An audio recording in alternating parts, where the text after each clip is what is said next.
Okay, so I had a question from somebody in the community that was asking, can I make a policy that will block Terraform configuration on create, but it will allow for an update?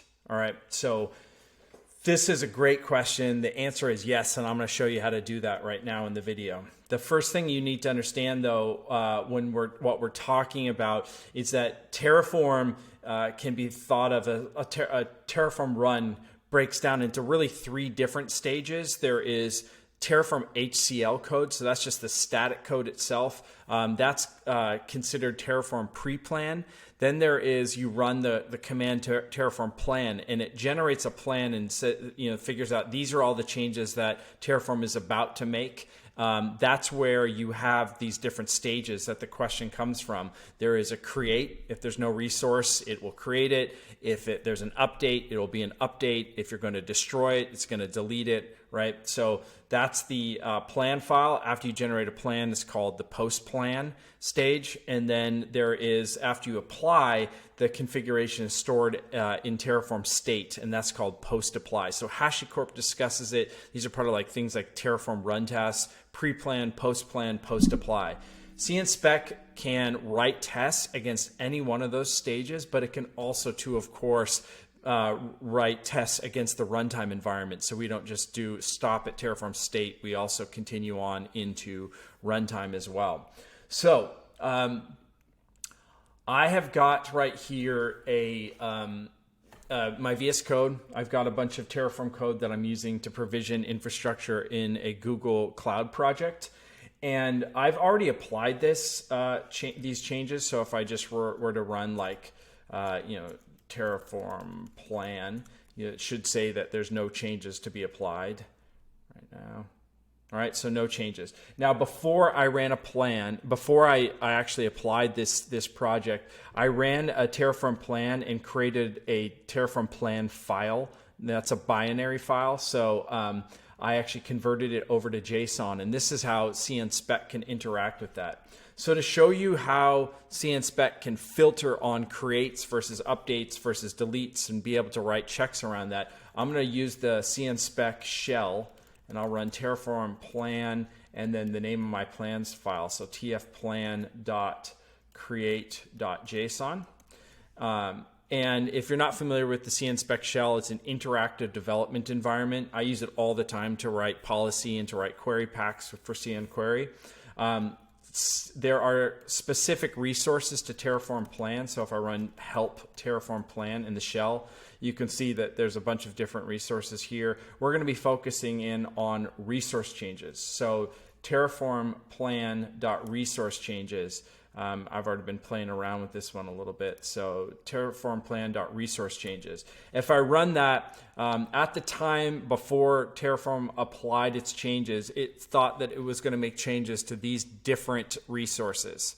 And to expand that, we can see all the configuration by running this command, this query, curly brace star curly brace is like a glob query. Show me all the configuration for all the things that match that. And what we can see here is for each resource, right? So here's the service account, here is the storage bucket. There is a proposed change and then actions it was going to take. And right here you can see that these were creates, right? So to filter in on that, let's first of all break this thing down. I can see change.actions, right? And I can look across all those resources and I can see that these were all the resources that had an action of create. Now, in order to actually write checks and filter on that, I might do something like .where change.actions contains the word. Since this is an array right here, I want to be looking through to see if this array contains the word create. And we'll do create. And when I do this, it's going to filter on all the resources. Now, this was before the change the Terraform had run, so everything was in a create stage.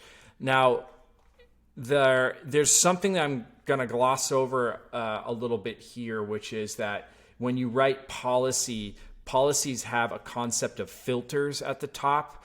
I'm using a where clause here to filter for that specific check, but I'm glossing over the fact that there's a filter on top of this too, because I can also use filters here and say, I want to zero in on just like the Google Compute instance and where it's the action is create. So if I wanted to zero this down, I might say where change.actions is create and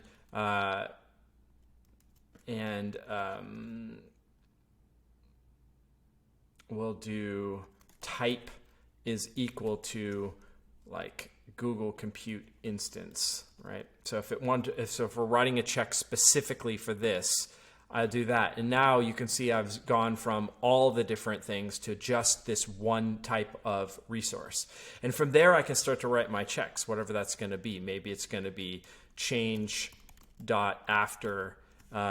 is change.after, and we'll zero in on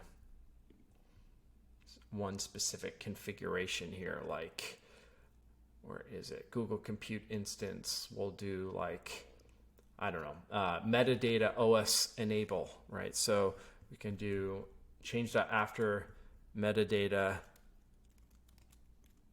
right? So now I'm seeing just that configuration. I'll use this further and we'll say enable OS login, right? And we want that to be the word true.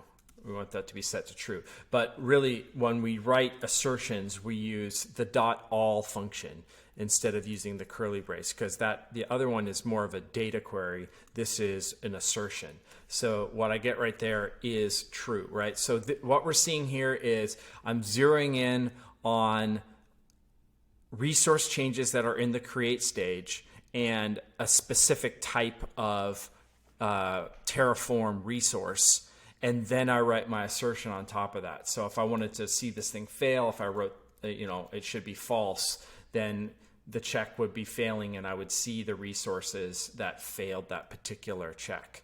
So you can see here, Terraform plans, when they generate, they already have that metadata in there about whether it's going to be a create, whether it's going to be an update, whether it's going to be a delete. And you can write very specific CN query checks, assertions against those different stages.